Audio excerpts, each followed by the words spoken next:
Thank you. And good morning. Good morning, Geneva. How do you enjoy the conference so far? Is it good fun? Cool. Cool. So if you've been here in 2019, you might remember me. I was the replacement keynote. As it happens, I'm the replacement keynote again. So if we're going to do this again next year, I'll have to bring up something new. I'm out of topics afterwards. But here we go. So I'm going to talk about online voting, or e-voting as we call it in Switzerland. This is a talk about democracy in a wider sense. As you can see on my presentation slide, there are people fighting for democracy now in Europe. And even the struggle for online voting is real. It's a real fight. And this is about our democracy. This is about the base of democracy. If you don't get the voting right, we can pack up and stop this experiment. So it's important we get this right and it is secure. And we as a public society, we trust in it. So it's worth looking at it in detail with an IT security perspective. It's more than IT security, but IT security apparently has a major role to play in this. Good. What are we going to do today? I give you an overview over the vast history of 20 years of online voting in Switzerland. I'll give you a new perspective on the events of 2019. If you're not familiar with those events, you will be after the talk. I'm going to cover an expert dialogue that happened after the events of 2019. Last year, Switzerland ran a public consultation on the new regulation. So 2019 was a mess. Then they invited scientists, came up with a report. Then they wrote a new draft regulation that was put in public consultation, that is finished. And as we speak, they're preparing the new final official regulation. And then I'm going to make some ridiculous predictions about the future that will, several months down the lane, will already be completely ridiculous because there's so many plot twists in here. It's not going to work out, but you shouldn't let a chance to make a fool of yourself pass. Good. Who am I? So I'm Christian Folini. I'm a historian by profession. That's why I'm interested in voting. But I'm also a security engineer. I lead an OWASP project, so a security project about web application firewalls that play a minor role in online voting. It doesn't matter too much.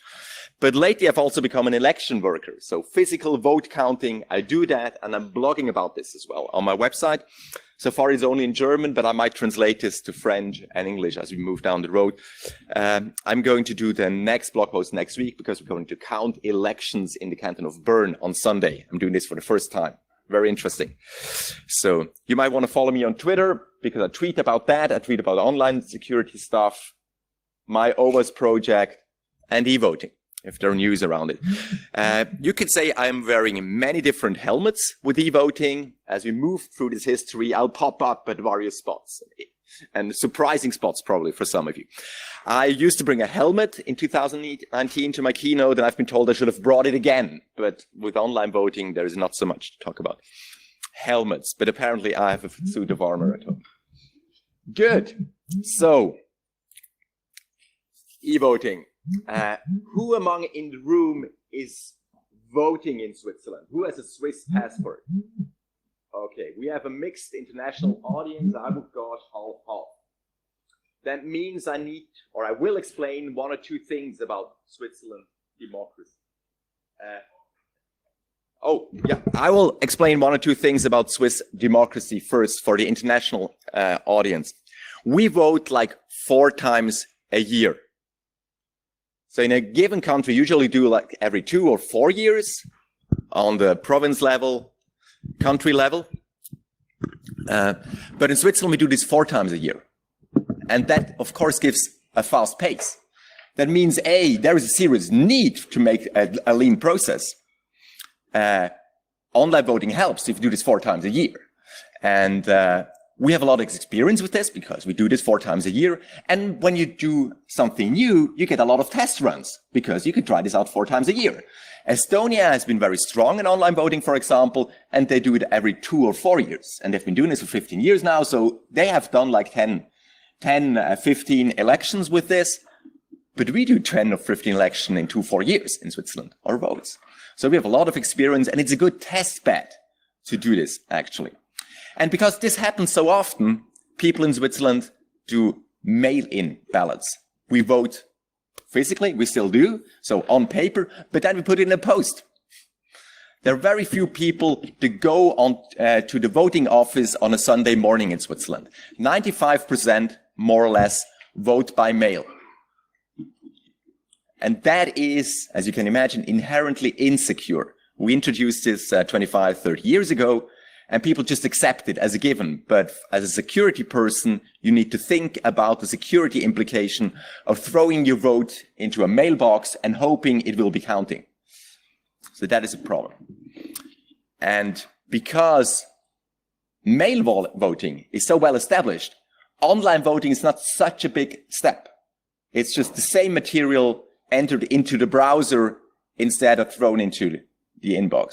So the gap or the step is relatively small when compared to a country where you line up in a queue on Sunday morning to place your vote. For Switzerland, it's relatively close. Now, we started to do this online voting 20 years ago, and IT people usually hate it. Security people hate it. So who thinks that we should stop online voting? This is supposed to be the majority in the room. Okay, it's a surprisingly low number of people who think we should stop this immediately. I would go just 20%. Usually it's more. But okay.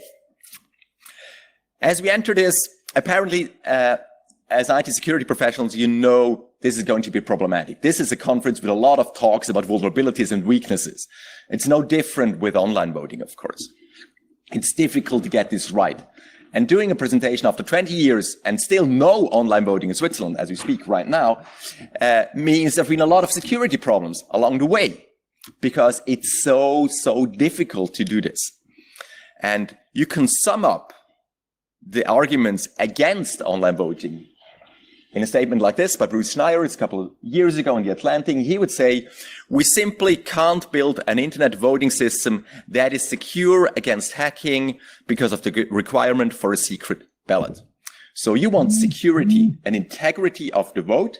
You want to trust the result, but you also want to provide a secret ballot. So people should not know what everybody else has been voting. This is really important. However, these two desires are like two magnets that you want to push together. That's really, really hard. And Bruce Schneier comes to the conclusion it's not going to work. It's impossible to do. Now, the people pursuing online voting will say it's really hard, but it can be done. And that is the whole conflict about this. And if you're not doing this right, you lose the trust. And if you lose the trust in election results, then you're in the Trump election 2 years ago. That is the problem. And that is inherent risk. I mean, that was a demonstration what happens when people lose the trust in election results. So this is really, really important. And I think Bruce Schneier is at the key of the argument here. And now we could abandon and say, it's a shitty idea. It's not going to work. Let's stop this. However, there are good arguments in favor as well. And that makes it so tricky, especially, at least for me. I think it's really hard to tell what you should do.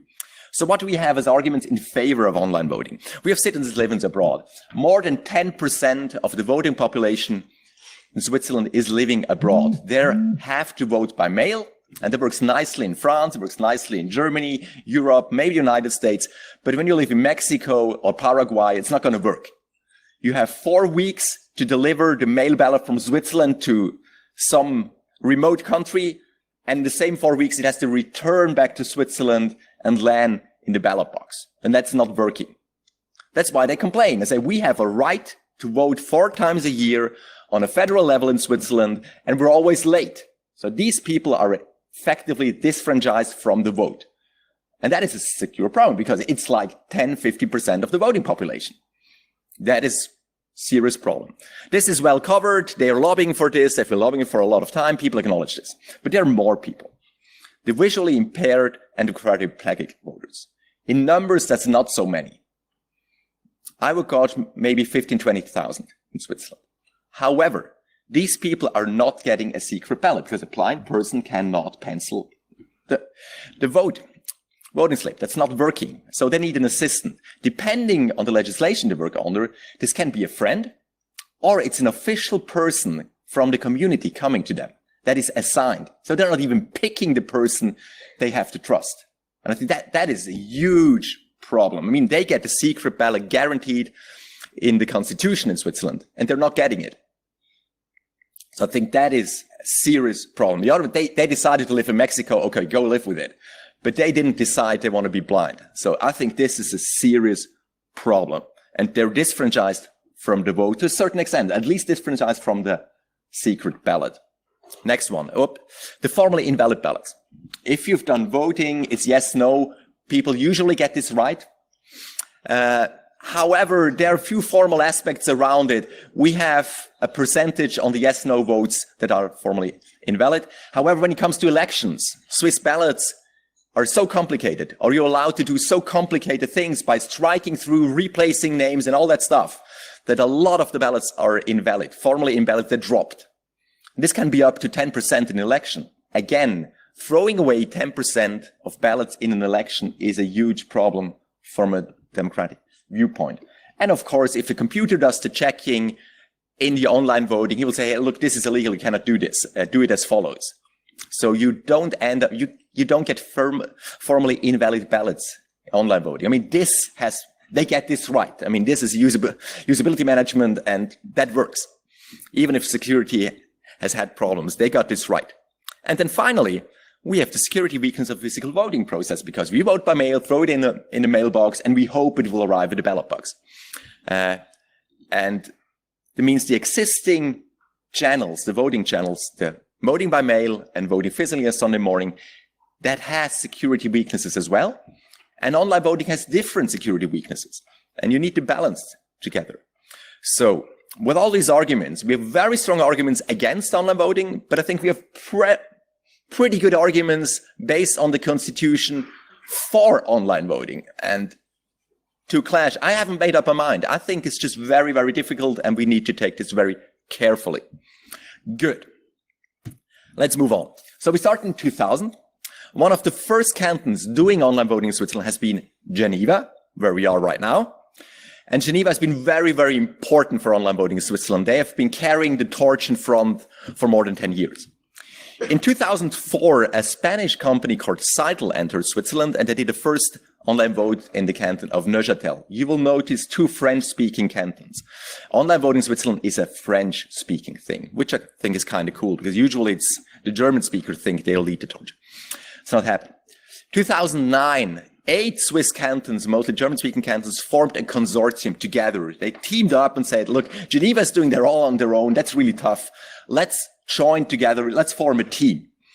And they ordered, they did a contract with the American company Unisys, the Swiss branch. Could you please provide a voting system for us? That was the consortium. And typically in Switzerland, 2011, federal chancellery started with a steering board. So for 10 years, cantons could experiment, try this out a bit, and then after 10 years, the federal will say, okay, let's establish an overview here, steering committee to guide this a wee bit. What is interesting from a legal standpoint is that the federal level has nothing to say in voting in Switzerland. It's all done on the 26th canton level. They have the authority. However, with online voting, the federal level gets to impose the security, which I think is very smart. United States, it's not happening. It's 100% on the province level, the state level. Switzerland, it's on the province level, but when it comes to security, it's the federal level who imposes security, which I think is relatively nice, because Bern can say, hey, look, you guys, that is insecure. That's not possible in the United States. Good. So that started in 2011. This moved on. 2015, federal elections approaching. Several months ahead of the federal election, the federal chancellery, the body supervising the security, say, hey, you consortium cantons, your system is not good enough. But we're okay with your system, just don't use it on a federal level.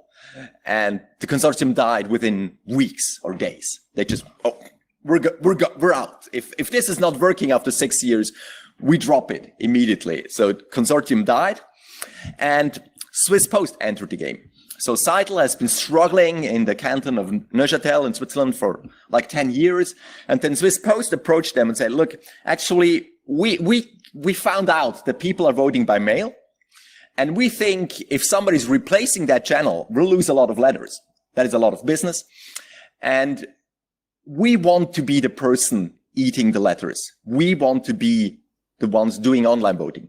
So if that channel disappears or is replaced, it has to be replaced by ourselves. And you guys from Seitel seem to have a lot of know-how because we're a letter company, we're a logistics company, we're not cryptographers. So they joined, and that looked really good. Because in 2015, Swisspost was in no position whatsoever to develop an online voting system themselves. Forget it. Couldn't do this. Know-how wasn't there. And I used to consult Swisspost back in the day, and I thought, hey, very good decision because we're not writing this. So it sounded like a match made in heaven. You have the voting experts with the cryptography know-how, and you have the logistic experts. They know how to transport letters and how to process servers, how to run servers. Because these voting companies doing this globally, they are used to, we vote every 4 years. So they go into a country, set up a system, run the vote, and then they leave. See you in 4 years, guys. And that's not how Switzerland works. It's an ongoing process. As Seitel found out the hard way. So these Swiss are always voting. When is the maintenance window for us? When can we develop the next version? Because, it's already the test run again, but we only voted last week. Why do we test run already? So this is a very tight schedule in Switzerland. And they joined with Swisspost, say, look, we have you covered with the operating. You just do the secure code, please. Very good joint venture.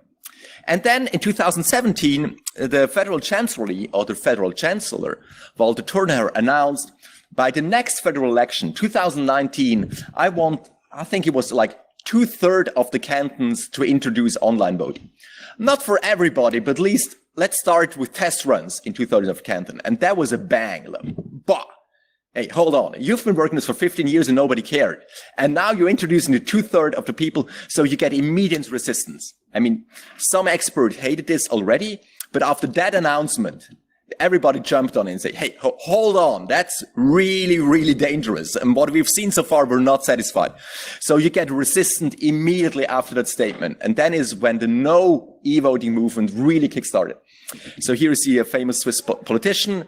He's not known as a security expert or as an IT security expert, but of course he had to talk about this as well, because everybody was talking about online voting as well, mostly against online voting. Beyond 100 articles were written about online voting in 2017 and 18. And I get a feeling that 3 out of 4 quoted Hernani Marquez from the Swiss branch of the CCC. So he was like all over the place. And the confrontation was really, really hard. I mean, the attacks have been substantial. I was attacked personally on Twitter and beyond, and many, many other people as well. And the feeling was, or the battle space was dominated by the opposition, so against e-voting. Like nobody was talking for e-voting in public. And that would give you the feeling everybody hates it. But as very often, it's a vocal minority that hates it, but they dominate the space because they're so fierce and so hard. I put up my helmet from time to time and appeared on Twitter and said, hey, look, actually, this is really interesting. And they would shoot me immediately. So the sentiment analysis is rather negative here. Good.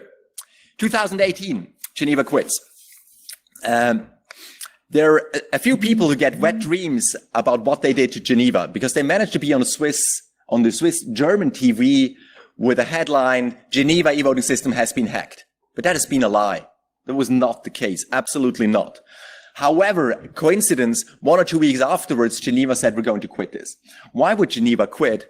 Because the people carrying this quit or were quit. Actually, an important person in Geneva has been, I'm forgetting the name now. Pierre Maudet, sorry. Thank you, Thomas. So Pierre Maudet had his scandal, you're probably familiar with, and he was one of the people pushing e-voting. And the moment he was removed from active government, no one is pushing anymore. And the federal chancellor, the chancellor of the state of Geneva, Anja Wieden-Gelper, had quit as well. So the two people in Geneva pushing this quit, and then there was no energy behind it anymore. And the money ran out relatively quickly, and the rest of the government was not interested to push this, to throw more money into it as a relatively small Swiss canton who thinks it has a role to play in this, and it's really important, but we cannot carry the burden for the whole country. So Geneva quit not because of newspaper headlines, but because money was running out and the support was running out. Good. what happened afterwards? In early 2019, Swiss Post and Seitel had to publish the source code of their voting system. So under the formal legislation, when you wanted to do online voting at a given moment, you had to publish your source code. So you can develop everything in your basement, not showing anybody anything and just stating that you're secure, trust us. But at a given moment, you have to publish your shit. And then people are going to look at your source code and it better be good. And that was supposed to happen in 2019. There were two parts of that program: publishing the source code and having bug bounty hunters attack the live system. The way this played out was the schedule was crunched together. So the two things happened at the same moment. Apparently, source code, Seitel, live system production servers, Swiss Post. But the moment this is crunched together, nobody could see the difference anymore. And what was actually happening, it was a total disaster. Here we get a few headlines. I love the one from the registers. They had this coming: Swiss electronic voting system like, wait for it, Swiss cheese. Whole found amid public source code audit. Within 4 weeks, 3 major vulnerabilities had been found, highly critical vulnerabilities. Number 3 was as bad, system had to be stopped. Literally, not quite immediately, but there was no way they could go to a national election with that system. The vulnerabilities have been so severe. You see 2 people here, top left, Vanessa Teague on Twitter and Sarah Jamie Lewis. They have proven to be extremely important here. One thing that's important about it: A, they've been women, very cool. B, they're non-Swiss. It's not Swiss IT security engineers who stopped the system. It's been a professor from Australia and a freak living in Canada who stopped the system. And that was very interesting. There was Swiss University, the one Applied Sciences in Bern, played a major role. They discovered vulnerabilities as well, but not 3 of them in a row. So what happened actually is that the opposition in Switzerland said, we're against e-voting, but we're not participating in this program. We hate this. Don't participate. And that was a big blunder, because without Vanessa Teague and Sarah Jamie Lewis, they might not have found these vulnerabilities, and we'd have run into a federal election with that source code. So only because security experts actually took the time and looked at this for days and weeks of work, without being paid, by the way, the system could have gone in production. So that was a huge risk of the Swiss opposition, because the role of the no e-voting crowd, of course, is to pay attention what the pro e-voting crowd is doing. What Swiss Post is doing has to be challenged and has to be scrutinized, and people have to look at that. And if the CCC in Switzerland refuses to do the job, who's going to do it? We were lucky, somebody in Australia. Great job. Thank you. Good. So they had to stop that system. Meantime, the no e-voting crowd launched a public referendum. For the non-Swiss amongst you, if you want to make sure that a law is not becoming official, if you want to stop a law, you can collect signatures, 50,000, which is for Switzerland, it's already a bit substantial. 50,000, that's not done on weekend. However, if you want to make sure that the law is not even prepared, then you need 100,000 signatures. And that is really substantial. And they went for that way. They wanted to go to the Constitution and have it written in the Constitution that no e-voting is allowed in Switzerland for several years down the road, whatever the details are. And they said, we're going to do this. And they launched at the same moment. So this bug bounty hunt is running, and they're launching their public referendum collection of signatures. Huge blunder. I think that is a decision what we're going to do. Are we going to attack the source code and stop it and say because it's bullshit? Or are we doing a gamble on getting signatures and then force a public vote and win the public vote, and it's not happening? And I think there was a huge strategic error, and we were lucky it worked. However, that was not known in March 2019. It was a bright day in Lucerne when they started this. I think it's a very beautiful photo. And I was personally hoping they would succeed. I mean, this was the path they decided to go, and I hope they would succeed because I hope we would have a public vote, and then the wider democratic society can decide whether we want this or no, because so far it's only been politicians. And there There are a few familiar faces, namely for German speakers among you. One of them has grown his hair, can hardly be recognized anymore. But I think it was a very positive start. And I say this in a very unironic way. I really think it was a positive start, but it didn't quite play out. Why didn't it play out? Let's look how it didn't play out. This is the list or a graph about headlines in Swiss newspapers, online magazines, about online voting in 2019. As you can see, during this bug bounty hunt, source code publication, and the launch of the initiatives, the referendum, a huge number of headlines. And then it died down. The system was stopped in June, so a wee bit more, a little bump in the headlines in June, and then it was dead. No news anymore, because the system is stopped. There's nothing to talk about in public anymore, because Swiss Post is licking its wounds. Federal Chancellery is writing new papers, new regulation, inviting scientists, but nothing is in the news anymore. And if you collect signatures, it's very hard if nothing is in the news anymore. Because this is a driver. The scandals are driving your signatures. Let's look how they fared with their signatures. This is a screenshot from WeCollect. WeCollect is an important democratic platform, namely in German-speaking part of Switzerland, and 70–80% of Swiss population speaks German. So they're important, and that's a platform where you launch your referendum. And then you see here in the center, it's now in German, 3,300 signatures have been pledged. So people go to WeCollect and say, I promise to sign this. Give me the PDF so I can sign, because you have to sign on paper. And then submit a paper. So this is not a counting of actual votes. This is a counting of promised votes. And of course, there are going to be additional votes outside the platform. But the zealots will be on the platform. The zealots will promise in public, I'm going to promise my vote. And if it's 3,000, then you're 97,000 short of 100,000. So, and of course, they publish the numbers. So you can write a little bot that downloads the numbers, and then you do a graph. That's what I did. The URI is here. I'm going to publish my slides. The URI is in below. You can have the data set. And then you can correlate the data set, how many votes have been pledged, or how many signatures have been pledged against the newspaper articles.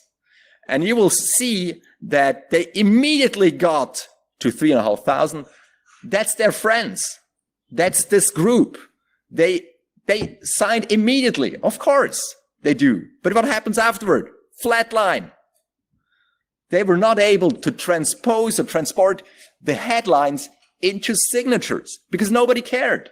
It's a security crowd. Their friends who signed this. Yes, this is really, really bad. We have to stop this. But everybody else would go, actually, I think that would be cool to vote at home. Online, and I never have stamps at home, so why don't we do it? Yeah, somebody will take care of the security. People, if you run a purely security discourse in Switzerland, the wider audience doesn't care. They're not interested in that. You have to make it tangible. And this initiatives fail that completely. I mean, if you get headlines like this, international ones, but the Swiss ones were no way better than this, and this doesn't give you signatures, then you can just as well give up. Actually, they did give up, but only 1 year afterwards. I don't know how many signatures they had. Let's estimate 40,000, 60,000 short. And I admit pandemic didn't help, but this is not a pandemic problem. This is a campaign problem. And you cannot get signatures for a topic that nobody cares. It has to be emotional somehow in Switzerland. That is a defect of our system, but that's the way it is. If it's not emotional, if it's not glaciers or cows, it's hard. Cheese will qualify as well, probably. Good. So the e-voting system was put on hold in 2019. In 2020, you see this here on the right, rebooting. 2020, the Federal Chancellery said, let's start anew. The steering board say, hey, you guys have to start over. And let's do this for real this time. We need to invite the security experts now. And this is what they did. So here we have a list of participating scientists that were invited to join a wider, longer discussion about online voting. And this is like a who's who of security in Switzerland. You always also get two blue names. So Olivier Pereira and Vanessa Teague. Vanessa Teague, we've seen her tweets. Olivier Pereira is not as active on Twitter, but they're a team. and many other people who have participated, Eric Dubuis, Rita Koenig, Philipp Locher, etc. from Bern University of Applied Sciences. You have EPFL, of course, you have ETH, and many other security professors in Switzerland. You also have industry people like 2 guys from SCRT. As it happens, SCRT is the company running this conference. So they're security expert invited by Chancellery because they're so strong as industry leaders. You have general computer scientists, so cryptographers, voting expert, computer scientists, and then a few political scientists. And I was moderating the dialogue. I was the guy running the dialogue in service of Federal Chancellery. So I pop up. Hey, I've been doing this. I was working for Swiss Post. Hey, I was doing that. Geneva used my web application firewall rules. Hey, I was part of that team as well. So I'm popping all over the place with this online voting stuff. Good. So in February 2020, the scientists got a survey with like 60 questions, substantial, sit down, work on this for several days because it's a lot of questions. And then we had this pandemic hit. The idea was, let's do a survey, and then we identified key questions that we need to discuss in several workshops, and then we write a report. It didn't work.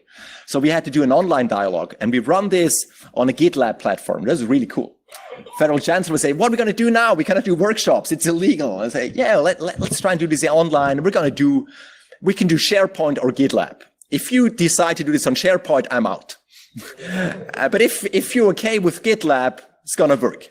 And it did. It worked nicely. And then some additional research around it, and then a scientific report at the end of 2011. This is the front page of the report. Here is the URI. Download the slides afterwards. If you haven't looked at it and you are at least a wee bit interested, go and take a look. Read at least the abstract. This is really important. And it's very interesting, and it's readable by people like you and me, and especially cryptographers among you. But really, it's not only for cryptographers. It's for a general interested audience with a certain technical interest. And it has a significance outside Switzerland. This is about online voting in general. This is not so much about Switzerland. So this report is read internationally because it is strong and it's very good and it's important. People are reading it. Good. Based on that report, there was then a political report. It was almost the same. And the political report was very close to the scientific report. And then in 2021, they wrote the draft regulation based on this. And then people were invited in a public consultation period to give feedback on the draft regulation. This is how it works in Switzerland, always. They drew a draft law, and then you were invited. Several organizations, political parties, cantons, of course, are invited. But basically, everybody can give feedback. And the cool thing about that system is you will end up in the final report. They will quote you in the final report, say, look, Mr. Folini said the following about our proposal. And they will say, yeah, that's important or not so important, but everybody gets to have a say, which I think is kind of cool. It's, of course, it's a lot of work to participate in here, but I teamed up with a couple of friends and we did a response as well. So we joined in and submitted our response to this new draft regulation. I'm coming to that now. But I skipped a wee bit part. Let's look back at the scientific report, November 2020. A few key recommendations. The report is like 60, 80 pages long, and I picked out a few important bits. There's, of course, a ton of advice on cryptography. Has to be. Problem cryptography is, and if you do a little of online voting, is I said this is like 2 magnets, the secret of the ballot and the proof that nothing has been manipulated. And you could solve the problem by publishing everything. And then everybody can do the proofs at home. Run the programs checking all the mathematical proofs. However, if we envision quantum computing 10 years down the road, if you publish everything, there is a certain chance, and we don't really know, but it's a risk, that somebody could take the archive of that data and break the secrecy of the vote with a quantum computer. It's not possible today, but maybe it's possible 10 years down the road. So you cannot publish all the data so everybody can check this themselves. This is called a public bulletin board. You cannot do this because you run to risk to break the secrecy of the ballot several years down the road. So you cannot do this. So you have to have a certain way of keeping it a bit secret, but make it widely known that people can still check. That is hard. That's why online voting is so difficult. What are you going to do? How do you address that problem? And a ton of advice on that problem was done in that report. There was also a very strong call for diversity in hardware and software. What does that mean? That means you have to run this on several computers in parallel, and it better be different software, different operating system, different hardware. And the computers have to check each other, meaning as a person attacking it has to attack a Windows, a Linux, and maybe an OpenBSD computer in parallel, and several SSL stacks, and several implementations, and several everything. Makes it much more expensive building the system, but also makes it much more expensive attacking the system. That's the theory behind this. And there was a strong call for diversity in hardware and software. And Swiss Post, the only remaining player, kind of accepted that. I mean, somebody has to pay the bill at the end of the day, but they're okay with it because it's obviously so strong. And there was a very good case made for this diversity. There was a call for a maximum level of transparency and a strong call for open source in the scientific report. The scientific report did not say it has to be open source and it is impossible without, but it was a strong advice. The scientific community would say it is hard to imagine a community building up if it's not open source.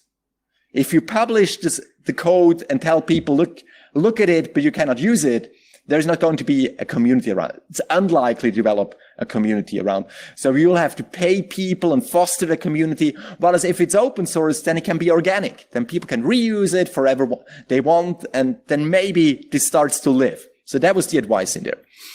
And this is something Swiss Post fought with teeth and nail. They didn't want to have that. They want to have complete liberty. If we have to publish, so be it.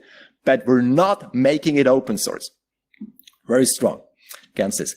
And then cross-channel plausibility checks. In the scientific report, the cross-channel plausibility checks were not as strong. But I personally think this is really important. What does it mean? It means when you have mail-in ballots and you have electronic ballots, you compare the results. It's not going to be the same results. It's not the same people doing the vote, but similar patterns between cantons, between municipalities. And then if something sticks out and say, hey, look, we have a huge difference in electronic votes, but not the same difference in mail-in ballots, that's odd. That's funny. From a statistical perspective, this is highly, highly unlikely. Let's take a look. This is what cross-channel plausibility check could bring. Point is, that's not existing. The statistical science is not developed to do this so far. Nobody has done this so far. This has to be researched. Papers have to be published about this. And I hope this is going to happen because that would secure, the two channels would secure each other, which is brilliant. I mean, weakness of the mail-in ballots compensated by electronic votes. Very cool. And the other way around. So I think this is important. In the report, it's not as highlighted as I do it here. Good. Okay, additional report published, public consultation. Now, let's look at the public consultation. New law published. This new law is on a level where it's not going to Parliament for whatever reasons in Switzerland. That's the way it works. It's the federal chancellery that can make this law official. But they still run a public consultation period, and you can say you hate it, and then they agree with you or they don't. That's how this works. And I'm not going to look at the individual regulations so much. Let's say it's a better regulation that allows for test trials, for test runs, strongly constrained test runs. And Swiss Post has to do a lot of work to conform to the new regulation. It's a tough job and it costs a lot of money and a lot of development resources. But it's in no way, let's introduce this to everybody. It's so restricted, it's hard to do, and it will be test runs for many, many years. So the 2017 call, let's do online voting, this is gone. This is gone. It's now security over speed again, as it has been for 20 years.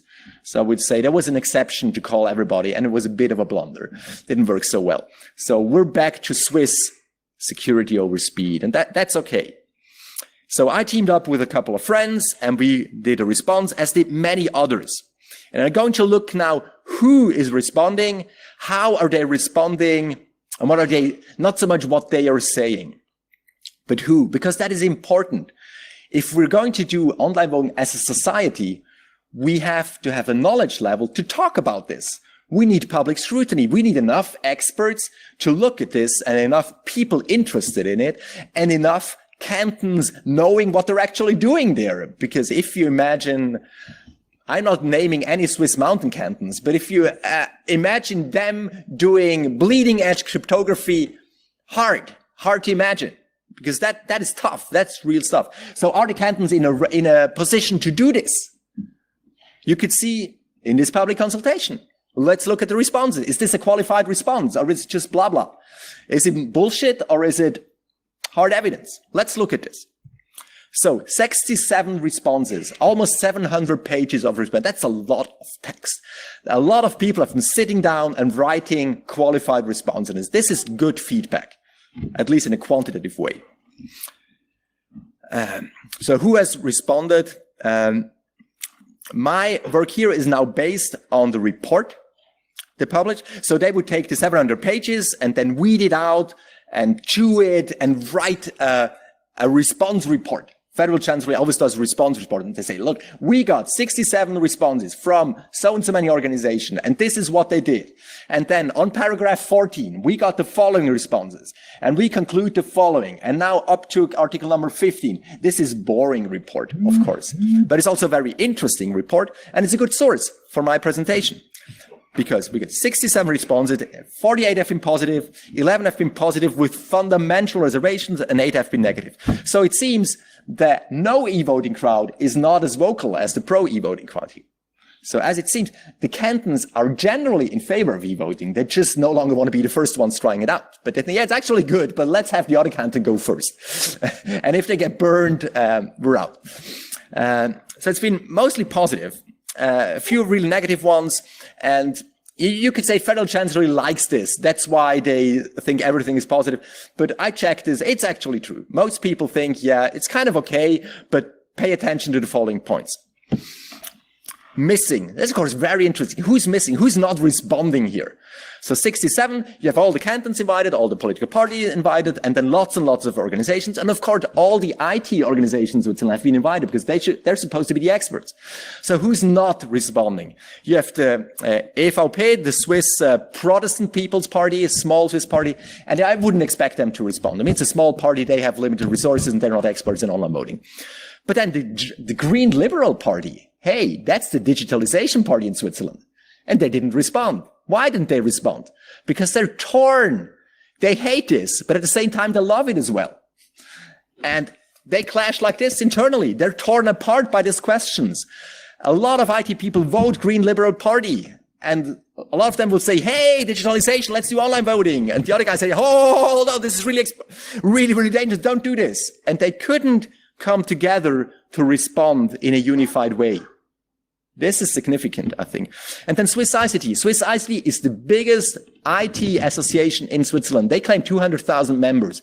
They are in no position to respond on the question of online voting. Very significant. So either it's so hard or this is a weak organization. You choose. ISSS, that's the security association in Switzerland. ISSS did not respond. That's the security industry in Switzerland. No response.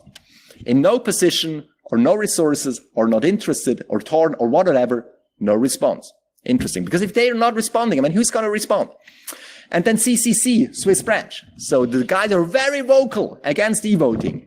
The moment they're asked, now, put it on the table, what you like, don't like, this is the new regulation, now look at it and tell us what is bad, no response. Newspapers, media, yeah. Once you ask them, no response. I think this is really weak. Good. Now, you have the law, you have a lower level law, and then you have a technical annex. That is the really boring stuff. And it's been very extensive. The technical annex is, I think, is it 40 pages, I think? That's a lot of details in there, and that's rough stuff. And there's also a bit of crazy stuff. I'll give you an example. Go-to statements are illegal in online voting in Switzerland. And you say, yeah, but go-to statements are hard. They're not so smart, but maybe there is a role for go-to statements in an online voting system. I don't know. The regulation would say, the technical annex to the regulation would say they are illegal. You're not allowed to do them. They go, Okay, now let's write a system without go-to statements. Probably possible. But I think it's going down very, very deep, telling developers what to do on a law level, so regulation level. Okay, that's hard. So the technical annex is where we really need to know how and a lot of time to look at this. So who responded here? We got 24 responses. Overall, 67. Technical annex, 24. Yeah. You get why, because this is now really boring. And then 6 of them have been really minimal. So Canton Appenzell Innerrhoden, that's one of the mountain cantons, they responded a minimal way. The Pirate Party minimal way, and Geneva, unfortunately, also minimal. But then 18 substantial responded on the technical annex. And look, this is all cantons. So you have half of the Swiss cantons responded to the technical annex in a substantial way. I think this is great. And if you look at these responses, they are substantial. They know more or less what they're talking about. They've been looking at this. They've been building up know-how for years and years. And now they're discussion partners. Federal Chancellery can talk to the cantons and they will find communication partners who know about e-voting by now. This is a very good image, a very good response, I think. And then who else? So the Bern University of Applied Scientists, BFH, the Blind People's Association, SPV, Swiss Post, the chancellors of the cantons, SSK, and then an individual plus my friends and me. And we really struggled. ISA is my friends and me, and we struggled with the technical annex because it's so much work. And it's been only the 4 of us, and 3 of us have families, and that was tough. But we barely made it to deposit something we thought, we don't have to be ashamed too much of that. Missing political parties. No political party responded to technical annex. I think this is highly problematic. If no political party is in a position to respond on a technical discussion on e-voting, difficult to have a democracy because they need these experts. I mean, it's going to go into the parliament sooner or later, and the parliament is going to decide to a certain extent. And if all the politicians don't have an opinion on that and nobody feeding them with an opinion, hard. The Swiss Academy of the Technical Sciences did not respond to the technical annex. If the Swiss Academy of the Technical Sciences is not in a position to respond, that is a very bad sign. Even more, as there has been a scientific report they could base their response on it and just copy paste it. No, didn't. Digital Switzerland, Sweco, DGS, these are smaller organizations with IT people. Good. Now, let's look at one topic. Call for open source. So the scientific report said strong advice for open source. New regulation, no open source. New regulation says you have to publish the source code. And then 11 organizations responded, hey, hold on, that's not enough. We want open source in the law. It's got to be open source. 11 did. And funny enough, 2 of them, Digital Switzerland and Economy Swiss, responded, we love the way you regulate for open source. And that means they didn't understand what open source means. Economy Swiss does not understand the term open source. I think this is pretty embarrassing, actually, because there is no open source regulation in here, but they still welcome open source, which I think is kind of cool. But they don't understand the term, because open source is, of course, about the license. It's not about publishing source code. It's about the license, being allowed to do things afterward. This is what brings community, not publishing source codes and then don't touch it because it's going to be illegal. And you go, we sue you if you reuse this. It's about the license. Good. This call has been heard. In the media release, together with the official report about the public consultation, the Federal Chancellery would say, basically, we have heard the call for open source and we're going to address this down the lane. Why not immediately? And this is not the final regulation. Final regulation coming out in summer, but I'm pretty confident there will be no open source in the final regulation because Swiss Post has lobbied strongly against it because they think it's not possible for us, at least not right now. It's going to cost us a lot of money and we already have a lot on our table already, and this is hard. And they even threatened to quit online voting if they're imposed an online voting, an open source license. So this is the primarily defense battle of Swiss Post has been, we don't want an open source license on our system. It's our system, by the way, don't take it away from us. However, the Federal Chancellery says open source is going to be addressed sooner or later. This is only a stalemate for now. I think this can be, the moment the Federal Chancellery publishes something, we're going to address this. They cannot move back anymore. So this, sooner or later, we're going to see this regulation. And I think this is as strong as it could get at the moment, because if Swiss Post threatens to quit, then the last system is dying, and there's going to be no e-voting. Nobody wants that. The pro-e-voting people, of course, want this to continue. So the threat is immediate. So they would not regulate it, but the pressure is there. Good. I'm coming to the end of my presentation. Public consultation is over. The report has been published. We're going to see the new regulation towards summer, perhaps, and then there will be new e-voting trials, limited trials in Switzerland, probably done by small Swiss cantons or smallish Swiss cantons. The only ones announced that are going to do this, if I'm not mistaken, is the canton of Thurgau and Senegal. They are leading the torch right now. The torch has been given from Geneva, maybe to Fribourg, and they have given it to now to Senegal and Thurgau. And they want online vote. They still want, despite all the hassles, despite all the problems, they still want to do this.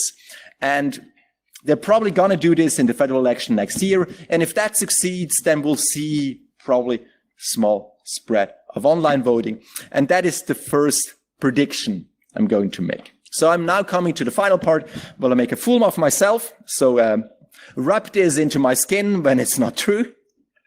I'm sure the plot twist will go in different directions, but right now this is how the situation looks for me. So we see a slow expansion of e-voting after the national election of 2023, unless it doesn't happen.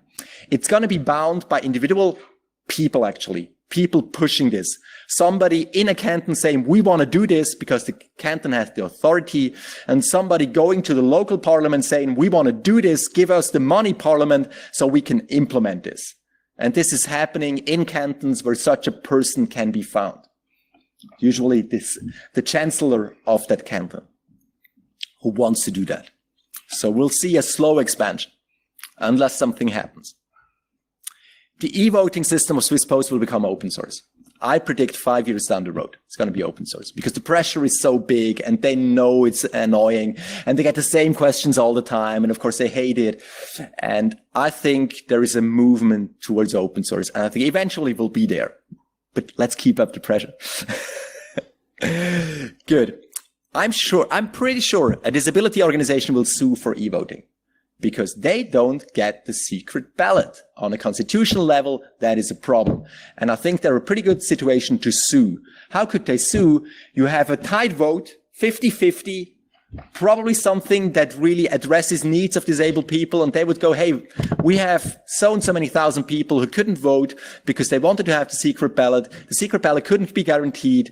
So they have been disfranchised from the vote, and the vote result is invalid. You have to redo the vote with taking in the handicapped people. And I think they're in a pretty good position to do this sooner or later.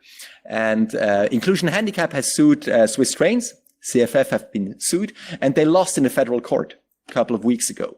So these organizations are getting stronger, and they dare to sue Switzerland over their rights for handicapped people. So I think one of these organizations is going to sue, and the response to that is hard to find beyond e-voting. It's hard to let a blind person vote in a secret way without e-voting, because you can do a braille ballot and they can fill out the braille ballot, but nobody's able to count it anymore. That is the problem here. They can vote, but nobody can count the vote afterwards because the voting counters like me, we don't read braille. That is the handicap here. And online voting addresses that need, and it's very hard to address otherwise, especially for elections where you have lists of 20 people. Online voting addresses that need, and I think they're going to sue. And I'm confident they might win. And then what are we going to do? We have to introduce online voting. Better be secure by then. Good. Cross-channel plausibility checks will improve security for all voting channels. I explained this, why I think it's important. I think it will happen. And if we get online voting, we'll also get the science to support this. And then we do this, and voting will become more secure because of this. The mail-in ballots will become more secure because they're statistically secured against the other channel. And finally, we're going to see in the midterm a severe security problem in the public vote. Of course, we're going to be. It's IT systems. And there is going to be a problem, and it's probably happening during a vote. The most likely is somebody pushes a vulnerability in the code while the vote is running. meaning we have a running vote, we know there is a bug, but we cannot fix it because the vote is running. And we get the results, and I pray the results will not be 50-50. Because the publication of a bug will, of course, have an impact on the voting of the people. And if that happens, we're in a severe problem. If we have a security problem in the code published during a vote, and then we have a 50 against 50 vote, very tight result, couple of thousand votes, then as a society, we will test our ability to trust online voting. Thank you for your attention.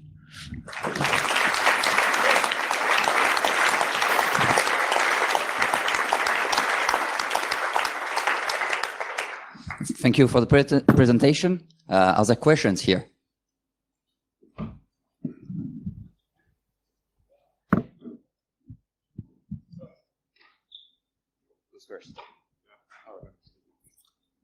Thanks, Christian, for this super interesting talk. I have a question about the business development of Swiss Post. So, as we've seen, they're about to invest, or they are already investing a lot of resources and money into this system. But we only have 24 cantons. So, do you know if they have any plans to sell the system also internationally? I don't know of any plans to sell the system internationally. You could think of that.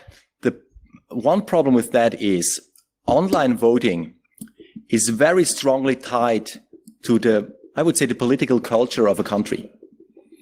And different countries have different needs. And that goes down actually to the cryptography protocol level. Give you an example. Voting coercion is no problem, no accepted problem in Switzerland. We know that a husband can take his gun and point it at his wife to have her vote something. That might be happening in this country, but we kind of accept it. However, in different country, for example, in Estonia, that is a real issue. Their voting protocol, their online voting specification, the cryptographic proofs are developed in a way to fight that problem. The Swiss voting system is not. So you could not take the Swiss voting system, Swiss Post, export it to Estonia. It's not possible, because in Estonia, you can overwrite your decision. You can return to it. And when the husband is asleep, you say, no, actually, I'm for that candidate. That works in Estonia. That's not working in Switzerland. The moment you say submit, it's submitted. So on the cryptographic level, you have different implementation that is tied to the political culture, because we think we're nice people and we're not gun pointing somebody to vote on something. That makes it really hard to export it. Maybe many years down the road, when this is generalized, the problem is abstracted away, then it becomes a config item. But as far as I understand it, we're in no position to do this. And I mean, I'm no longer working for Swiss Post, but I think we would see this trying to address a wider audience outside Switzerland. And I don't see anything from outside. And I would personally be surprised. It's hard. Thanks, Christian. I'm happy that you're also an historian. So I have the feeling it's the first time I understood the history of e-voting in Switzerland. So thanks a lot. I would like to challenge you on a more maybe abstract level. Yes. If you look at the 4 advantages that you laid out for it, do you really think it's worth it? We live in Switzerland. We have a very mature letter-based voting system, and it has disadvantages, given that. However, the whole risk and the money and the time and the investment also of your time and so on, all your friends, I lean towards the feeling this is a first-level problem in a state that doesn't really need to care that much about making a super efficient system even more efficient. I mean, we are not in the States. If you looked at the ballot problems there, I would super easily argue for e-voting. But in Switzerland, do you really think it's worth it? I don't know. Okay, I can tell you the following. If I was hoping they succeed with the referendum, and then we're going to vote for it. If we're voting next weekend for or against e-voting, I don't know what I'm going to vote, because I'm extremely torn because of these reasons. I think There are very good reasons against it. But I also think the 4 reasons, and for me, these are the 4 core reasons, they're strong. I mean, if we have a constitution and the constitution says you get a secret ballot and then somebody does not get the secret ballot, then you have a breach in the constitution, and it doesn't matter if it's 1 person or it's 100,000 person. If we have a breach in the constitution, then we need to find a solution. And the only viable solution I see is, unfortunately, online voting. Now, is it worth it? Is it risky? Very hard to tell. I think Switzerland has to decide ultimately. However, we're in the development stage. This better be secure. And I think it is my role and our role here as a group and a society and as an association and people interested in this, and this is our democracy. We need to look very carefully what is happening here. We need to accompany this. We need to scrutinize. We need to challenge them. We need to keep up the pressure, because the role as security engineers and security developers, and security people is to make sure that if we get this, if Switzerland as a country decides we want to have it, it is the most secure possible. Because maybe it dies, fair enough. Maybe it doesn't. Maybe we get this, and then it's better be secure. That's why I do this work in my spare time. Now, final remark, and then I'm closing this. Most cantons are slightly pro because they say advantages and they think this could work better, this could be working, it would be a nice project and it's giving money and whatever. But there are a couple of cantons that go like, hey, we have a perfect system. Hey, why touch that? And a lot of no e-voting people say, hey, it's running smooth. Why would you want to touch this? And I got this for reasons already. And reason number 4 is the security problems of the existing 4 channel. The mail-in ballots, they have inherent security problems. They really do. And now who's addressing these problems? Nobody's addressing these problems. Why? The system is so nice. It's so perfect. However, it is not. And look at the cantons that think about that. That's the e-voting cantons.